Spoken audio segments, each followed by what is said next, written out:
नमस्कार. जागतिक शांतता प्रस्थापित करण्यासाठी फक्त राजकारण पुरतं का, की त्याला अध्यात्माची जोडही लागते? आज आपण एका अशाच खूप वेगळ्या आणि धाडसी प्रस्तावाबद्दल बोलणार आहोत. हा प्रस्ताव थेट संयुक्त राष्ट्रांना सादर करण्यात आला आहे आणि तो जागतिक राजकारणाकडे बघण्याचा आपला दृष्टिकोनच बदलू शकतो. बरं, हा प्रस्ताव काही इकडे-तिकडे फिरवत नाहीये, तो थेट मुद्द्यालाच हात घालतो. आणि ह्याची सुरुवातच होते एका धक्कादायक वाक्याने. हे वाक्य दुसरं-तिसरं कुणाचं नाही, तर संयुक्त राष्ट्रांच्याच एका माजी अध्यक्षांचं आहे, की UN आता फक्त अकार्यक्षम आणि निष्क्रिय झाली आहे. म्हणजे विचार करा, ज्या संस्थेवर जगाच्या शांततेची जबाबदारी आहे, तीच जर अशी असेल तर, ह्याच गंभीर वास्तवावर हा प्रस्ताव एक उपाय शोधू पाहतो.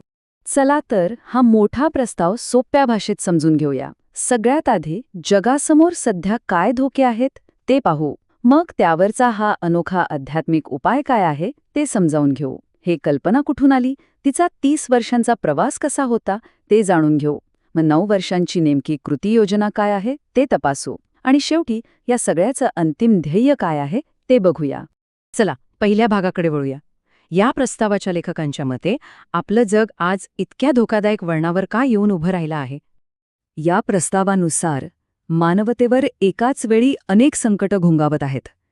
अणुयुद्धाच्या धोक्यापासून ते अनियंत्रित AI पर्यंत असं वाटतंय की आपलं भविष्य सगळ्या बाजूनी धोक्यात आलंय.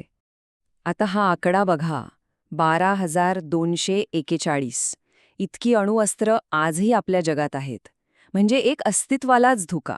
हा प्रस्ताव आपल्याला संयुक्त राष्ट्रांच्या सरचिटणीसांच्या त्या इशाऱ्याची आठवण करून देतो की एक छोटीशी चूकसुद्धा संपूर्ण मानवतेला संपवू शकते. कारण हे सरळ गणित आहे. अणुयुद्धात कुणीच जिंकत नाही, फक्त विनाश होतो. मग या इतक्या गंभीर समस्येवर उपाय तरी काय? तर हा प्रस्ताव कुठलाही राजकीय उपाय नाही, तर एक पूर्णपणे वेगळा, एक आध्यात्मिक मार्ग सुचवतो. आणि याच्या केंद्रस्थानी आहे UBUMUD ही संकल्पना. ही स्लाइड या प्रस्तावाचा गाभा अगदी स्पष्ट करते. बघा, एका बाजूला आहे न्यूयॉर्कमधील संयुक्त राष्ट्रांची राजकीय सत्ता आणि दुसऱ्या बाजूला आहे नवी दिल्लीत प्रस्तावित युनायटेड मास्टरची आध्यात्मिक शक्ती. एक शासनावर लक्ष केंद्रित करते तर दुसरी मानवतेवर. याचा अर्थ संयुक्त राष्ट्रांना बाजूला सारणं नाही, तर त्यांच्या कामाला एक नैतिक आणि आध्यात्मिक आधार देणं आहे. कल्पना अशी आहे की राजकारणाला अधिक मानवीय आणि शांततापूर्ण बनवण्यासाठी एक आध्यात्मिक वरिष्ठ सभागृह असावं. ओके, तर मग हे UBUMUD नक्की आहे तरी काय? याला समजायला एक सोपी उपमा दिली आहे. जसं की इलेक्ट्रॉन, प्रोटॉन, न्यूट्रॉन यांना वेगळं करता येत नाही, एकत्रच ते अणू बनवतात.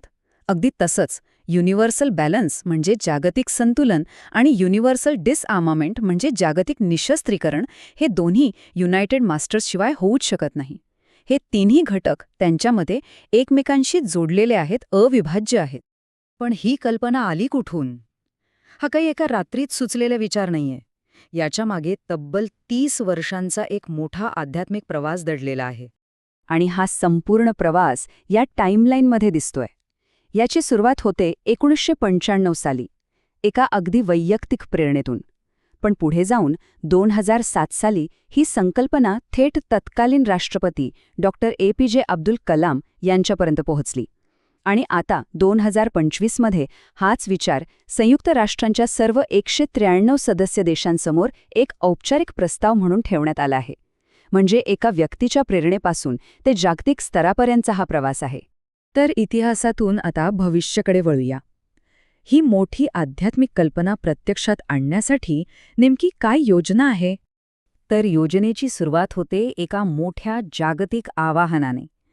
जगभरातील 1008 प्रतिष्ठित व्यक्ती, विचारवंत आणि नेत्यांचा पाठिंबा मिळवून या संकल्पनेला एक नैतिक अधिष्ठान देण्याचा हा पहिला प्रयत्न आहे. आणि मग समोर येते ही 9 वर्षांची स्पष्ट योजना. पहिला टप्पा आहे संयुक्त राष्ट्रांकडून मान्यता मिळवणे, दुसरा टप्पा आहे युनायटेड मास्टर्सची पायाभूत रचना तयार करणे आणि तिसरा म्हणजेच अंतिम टप्प्यात 2034 सालापर्यंत सर्वच्या सर्व महासंहारक शस्त्रे नष्ट करणे हे अंतिम ध्येय आहे. पण या सगळ्या योजनेच्या मागे शेवटचं ध्येय काय आहे? निशस्त्रीकरणानंतर जगाचं रूपांतर नक्की कशात होणार आहे? आणि इथे आपल्याला या प्रस्तावाचं अंतिम स्वप्न दिसतं. धर्मयुग. एक असं नवीन युग जिथे राजकारण नाही तर नीतिमत्ता आणि सुसंवाद हेच मानवी संस्कृतीचा पाया असतील. ऐकायला हा प्रस्ताव खूप मोठा, महत्त्वाकांक्षी वाटू शकतो, कदाचित थोडा स्वप्नाळू सुद्धा. पण या सगळ्याच्या पलीकडे जाऊन तो एक खूप महत्त्वाचा प्रश्न आपल्या सगळ्यांसमोर ठेवतो, की आजच्या या गुंतागुंतीच्या जगात जिथे राजकारण सतत बदलतंय, तिथे जागतिक शांततेसाठी अशा आध्यात्मिक चळवळी खरंच काही भूमिका बजावू शकतात का? यावर विचार करायला नक्कीच हवा.